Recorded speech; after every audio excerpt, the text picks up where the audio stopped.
Hello, this is Orion. Hey, Ryan, this is Mason. Hi, Mason. How you doing? Pretty good, how are you? I am well, thank you. What's So, going on?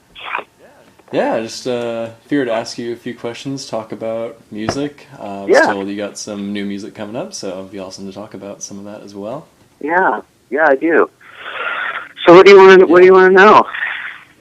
Yeah, well, I got some questions here. So, how about you start off by kind of introducing yourself and the music that you do? Sure.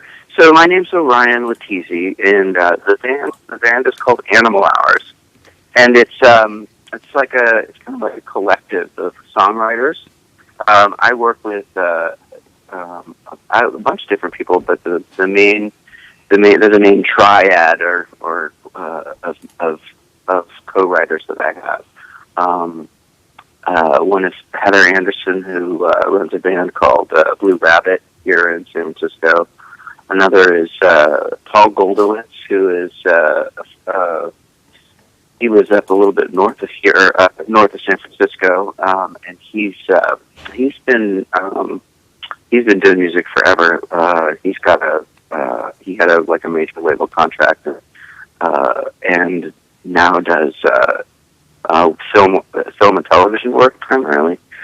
Um, and then also a woman named Adrienne Serna, who's based out of Marin County, and she's been she's had her own band for a long time, but she also gets a lot of film and television work.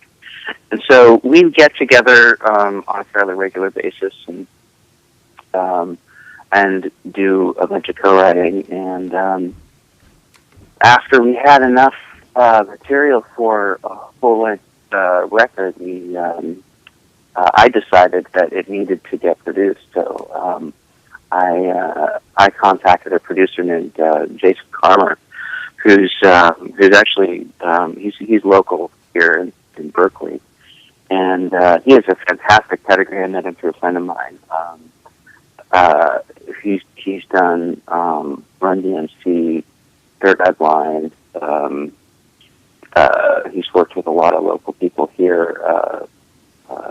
Chuck Prophet, and also he does this incredible this Italian pop that is huge in Italy that no one has ever heard of here, and Italy and Latin America. So I mentioned him and who he was working to a friend of mine who's from Central America, and she was like, "Oh my God, you you know somebody who's worked on that record? That's so cool." It's amazing what that there's this whole other world outside of the American music market that we don't really see, except every once in a while it pierces our psyche, like when Psy comes out with Gangnam Style, and all of a sudden, whoa, K-pop is this whole other weird world that we never get to see. And it's also true of Yeah. European and Latin American music. Like Mexico City is apparently, I've never been there, but Mexico City is apparently this massive music hub for Latin American music. And when was the last time you heard any music from Mexico City? Yeah, exactly. So that's a little bit of a left turn, but anyway, I got together with this guy Jason Farmer, who's he's super fun to work with. We see eye to eye in a lot of ways about a lot of different musical traditions. He's sort of more on the punk rock side of things, like his own sort of musical origins. But I mean, he's done everything from country to rap to really precise '90s rock. Um, but his, we when we're not talking about music, we talk about multiverses and sort of mind-bending philosophical questions of if the universe is truly infinitely large, is there another universe where we are exactly the same except for one tiny minor difference? Fun stuff like that. Some light conversation. Yes, light, airy, breezy, in between takes. So, Always fun. so we had this really cool, this really interesting opportunity to put together this record. And a bunch of things all fell into place at once, which I could never have planned, and that I'm glad were, the stars sort of aligned to make it possible. We scheduled the session to take place over the course of the weekend, and we originally just had a drummer, and we were sort of looking around for other people who would play, and I think it was maybe 2 or 3 days before the session was scheduled to start. The drummer came in and was like, "Hey, I met this amazing bass player at a session down in LA. His name's Bob Glaub. His real name is Bob Glaub, Glaub, but because everyone just calls him Bob Glaub. And he's kind of like a professor of bass when I finally met him. I think he's in his probably late 50s, early 60s. He played on, we played like this game with him. It was like, have you played with this guy? Have you played with that guy? Have you played with this person? And we couldn't think of somebody he hadn't played with. I mean, name it. He's played on their record, like Paul Simon, Jackson Brown. It was like kind of a weird little sport we played throughout the session, but his sense of his musicality is just unbelievable. And I mean, he's just playing bass notes, right? But like, you've never heard those bass notes played that way before, And then also out of the blue, this guy named Dane Carey, who's now lives in New York, was in town to do a record, and at Jason's studio, and he was so good on the session that he was actually there to do. We asked him to stay an extra couple of days and record the session with our band, and it was like all these people just sort of like showed up, and in the last couple of days before the session, and we recorded all of the main tracks live in a room. In fact, one of the songs is just the band record during rehearsal. I was just showing them how one of the songs went, and I didn't even have a mic set up. I was just playing in the room, and the vocal take is like live in the room off of the overhead mic. Wow. And I mean, I've never recorded like that before. I've recorded like with multiple players playing at once, but it's always been like really isolated. You put the drums in one room, the vocalists in the other room. But this was more like a really organic experience where you just kind of we got in the room together, and it was like we were just playing music together, which was, and it wasn't like multi-track recording. I mean, it eventually became that, but it just felt like we were making, like we were just playing music.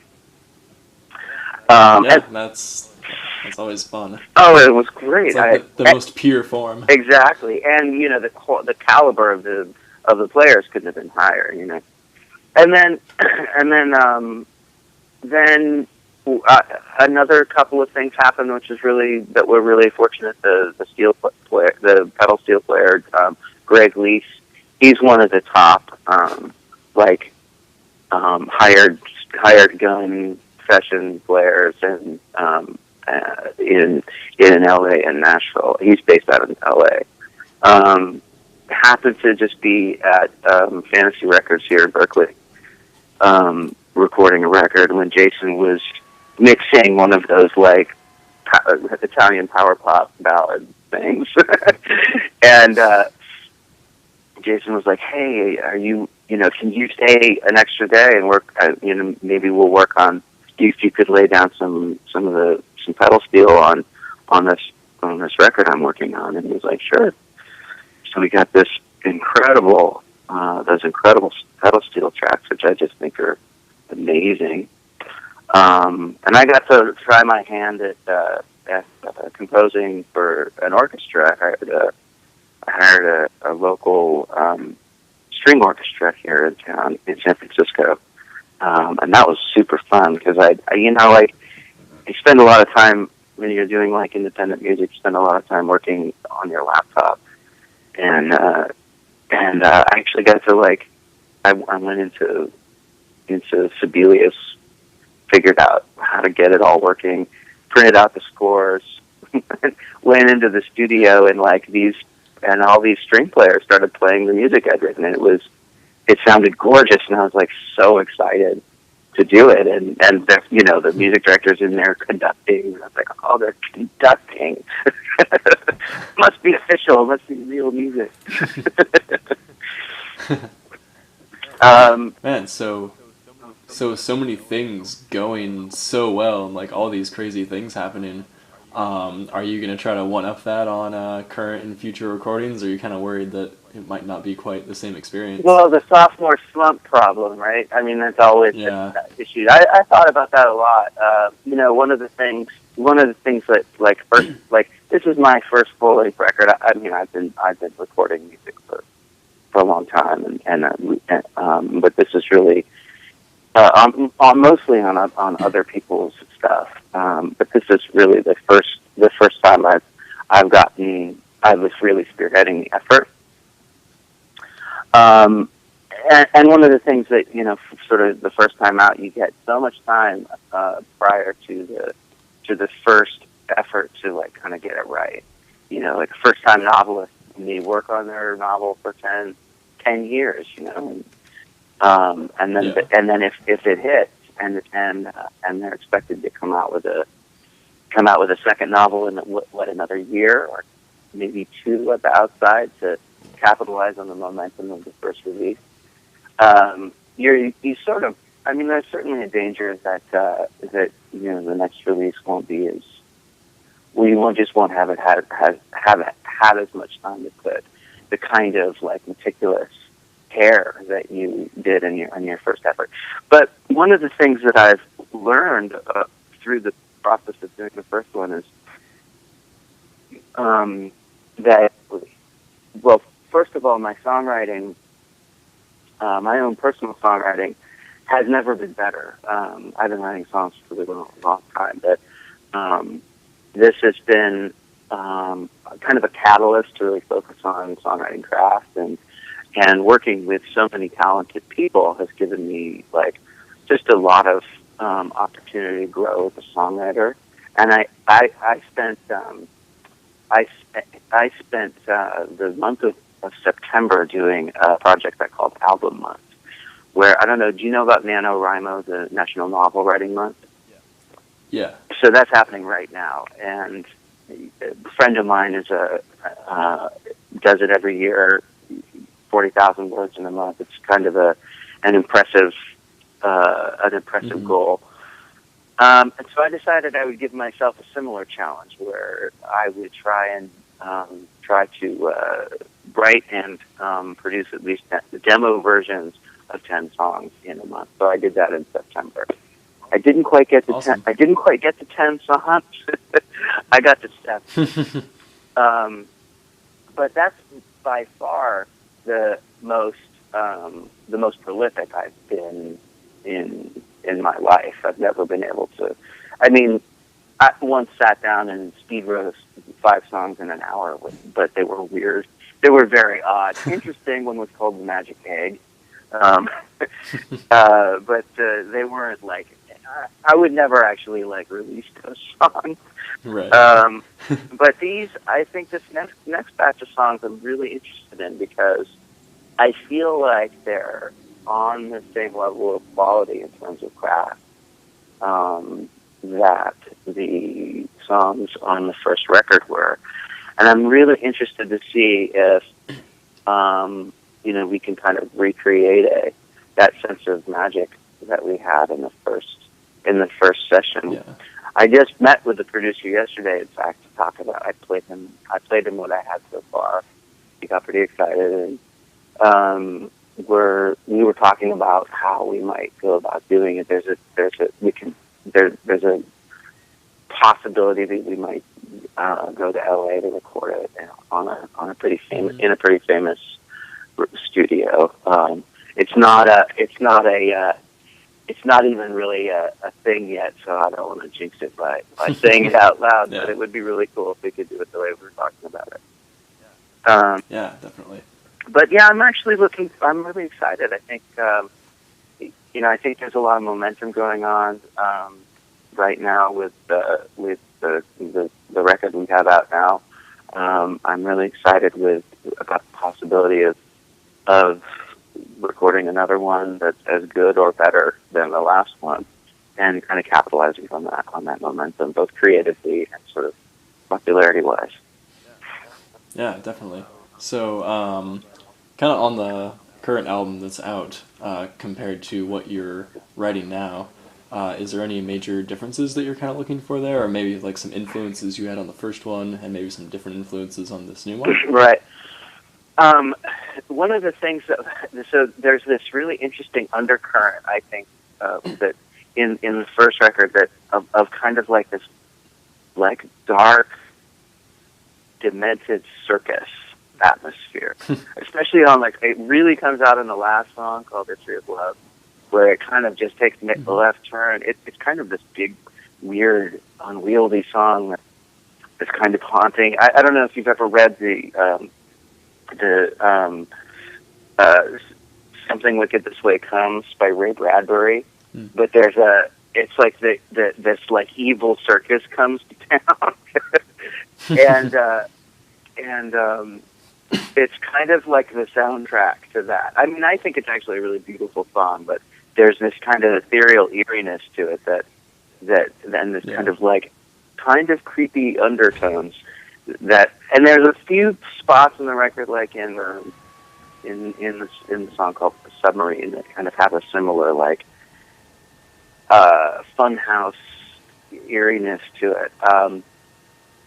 We were talking, the producer and I yesterday, we're talking about, well, what kind of approach would we take? Well, what do we want it to sound like?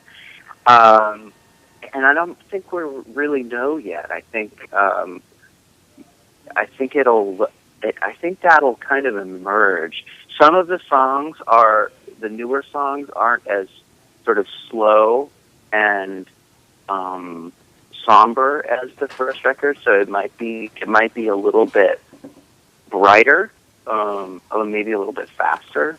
But as far as how we approach it, I think it's really kind of an interesting blank canvas that we have. We talk about weird stuff, he's got this crazy Alpec Lansing mixing desk that was about the cheapest thing you could buy in the late 70s, early 80s, and it's like new old stock. It's brand new, but it's 30 or 40 years old. Yeah. And he's been recording stuff through it, and he played me some of it, and it just sounds crazy, like nothing you've ever heard. I mean, it doesn't sound hi-fi at all, but it's got this kind of raw presence. Everything just has this kind of in-your-face, demented quality. And I think, I'm kind of fascinated by the notion of doing a record. Is one of the things that doing a record like that, where you just aren't obsessing over studio quality sound, where you're using the equipment more as kind of a tool of expression rather than a high fidelity tool of capturing a particular moment. Because one of the things that digital recording and plugins does these days is it completely levels the playing field, quality wise. You can get amazing sounding recordings on your laptop now that you could only get out of $1 million studio in the 70s, say. And so hi-fi is not, it's not a sign of quality anymore. In fact, Yeah. And so as an artist, it frees you up to explore a much broader sort of tonal palette,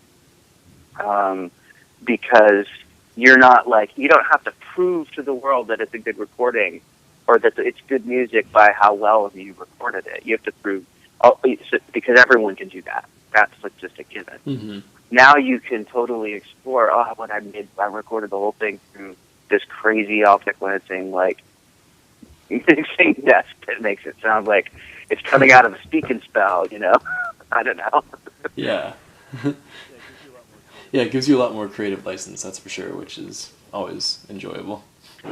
And the sheer amount of, like, tonal palette, I keep saying that word, but it's like, I don't know about you, but I'm like completely in love with, like, just the way things sound. And I mean, even like whether or not it's music, but like I love listening to the way things come out of, like, the way I love that, like, hits you get from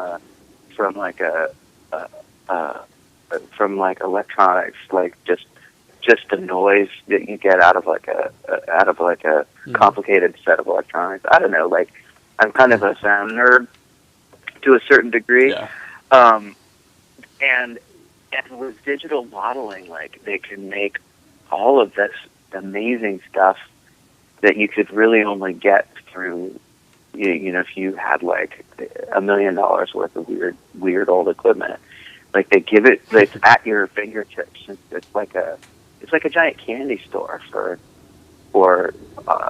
sound freaks, Anyway, again, I have taken a left turn. I don't know, always fun. I mean, always interesting things to talk about, that's for sure. All right, I guess I'll get us back on track with another question.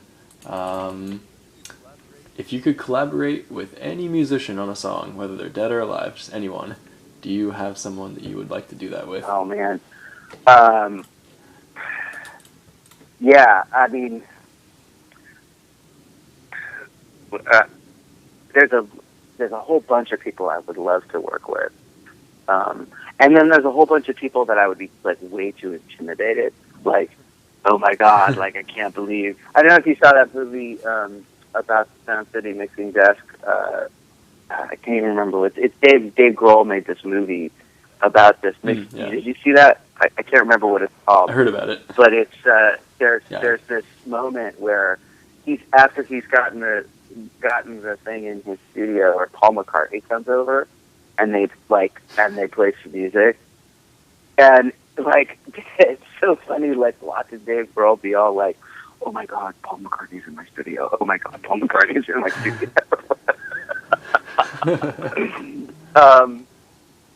And at one point he's like, I can't believe how easy that was. Like, I wish it could always be that easy. And Paul McCartney was like, what do you mean? It is. So there's definitely, like, this, like, God, it would be, like, if John Lennon were still alive, I could never, like, even imagine, like, sitting down and trying to write a song with John Lennon, but I would love to watch him do it, or something like that. Some of my favorite, I have this, like, soft spot for 70s era, like, singer-songwriters. Like, Carole King is one of my very favorite songwriters.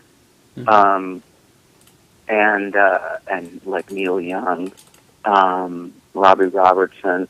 That may have something to do with the fact that when I was a kid, we didn't have, like, a television, and my parents were like these crazy hippies, which is why my name is Orion.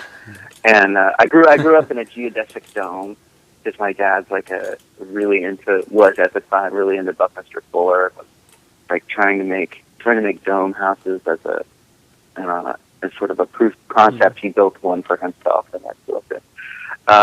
But it was, like, way up in the top of this hill in the middle of nowhere, and there was, like, radio reception, and and and and so the only music I had access to, I mean, obviously this was pre-internet, or was their record collection, which had basically stopped at 1980.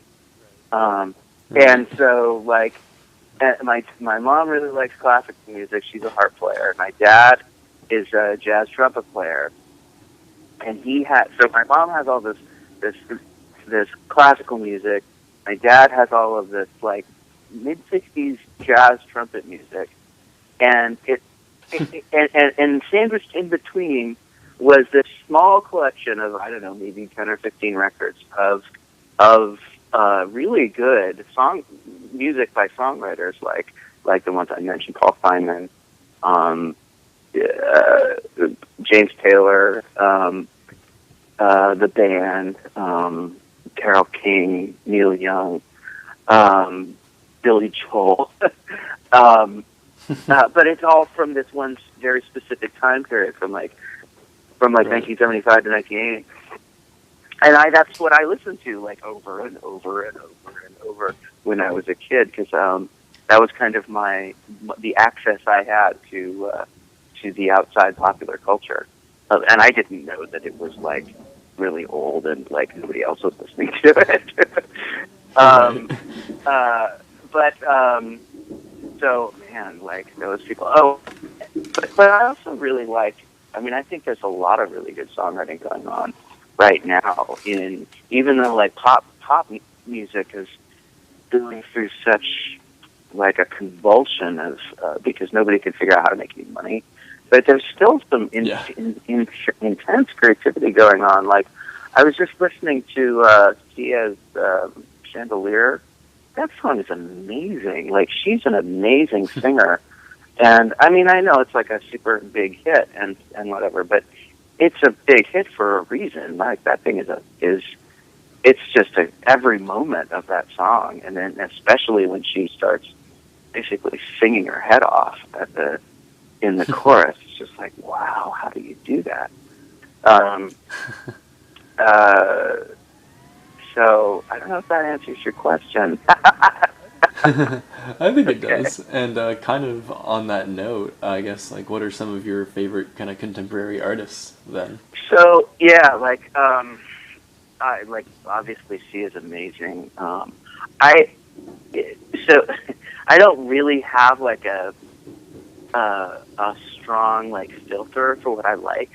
I just sort of do or I don't. Like for whatever reason, I love Katy Perry.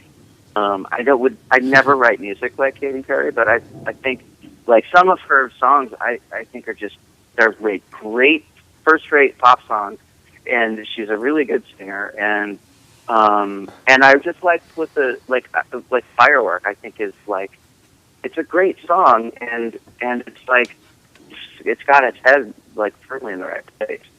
But I also love like I mean I think the sort of neo folk thing is getting a little long in the tooth. But I've loved Wilco for a really long time. And not that I love particularly Wilco, and for some reason the Flaming Lips and Wilco seem to me like sort of two sides of the same weird coin. What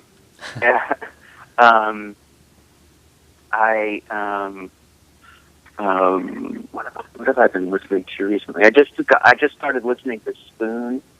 I think they're fantastic. Electric Killers. I like Beach House too, and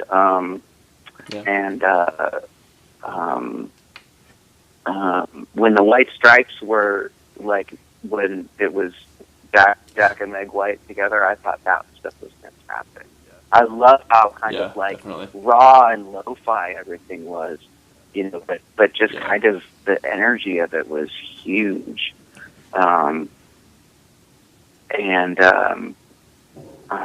But at the same time, I also like this, like more like delicate stuff. I listen to a lot of like, this isn't I listen to a lot of Glenn Gould. This not like obviously he's been dead for a long time, but that's for some reason like there's this insane precision that he brings to Bach. That's like just turns something really cool on in my brain when I listen to it. Anyway, you're asking about contemporary music. Yeah. I have to be really conscious to like go and listen to music because like I get so wrapped up in like my own little weird little thoughts that like I have to be like, it's like my girlfriend is a novelist and a literary fiction. She's a literary fiction writer, and she's like, tells me that like she has to force herself to read a lot because it's like you just have to stay exposed to a bunch of music or to your art form. Like you have to see what other people are doing, not necessarily because you need to stay like current or anything, but just because like you need to like clear your head of your own weird little ideas. Mm-hmm. Yeah, definitely understand that. So why don't we just? I'll keep that in the back of my mind if I come up with anything else off the top of my head. Okay. The other thing is like I listen to the radio. Like I don't have like satellite radio, and one of my cars doesn't have anything about a radio in it. And so I listen to a lot of terrestrial radio. And the funny thing about that is like back in the day, like you never knew what you were listening to, like because you couldn't turn on, SoundHound or whatever it is. And and I do sort of the same thing now. Like I just listen to the radio and I have no idea what I'm listening to. And then I was like, who's Iggy Azalea? And then I look it up and I was like, oh, that's awesome. I love that. It's so weird, but so cool. Yeah. Anyway, yeah. So like, I'll think of something. Cool. And if not, I'll send you something. I'll send you a like a postscript. All right. Fantastic. Okay, so we're passing the half-hour point here, so I'm just gonna ask a couple more things and wrap up. So one thing I'm curious about that isn't directly music related is your band name. How did that come about? What's the story behind Animal Hours? So I was gonna call it I was gonna just have it be under my own name. Orion Letizi Tour was going to be the thing, and at the last minute, I was like, you know what? That doesn't. First of all, like, I don't really want to be a rock star per se. Like, that's not why I'm doing it. Like, I mean, I want people to listen to it as much as they can. I want as many people as possible who would like to hear it, to listen to it. It's not like I want to hide in a cave, but like I'm not doing it because I think I'm awesome and want like the attention.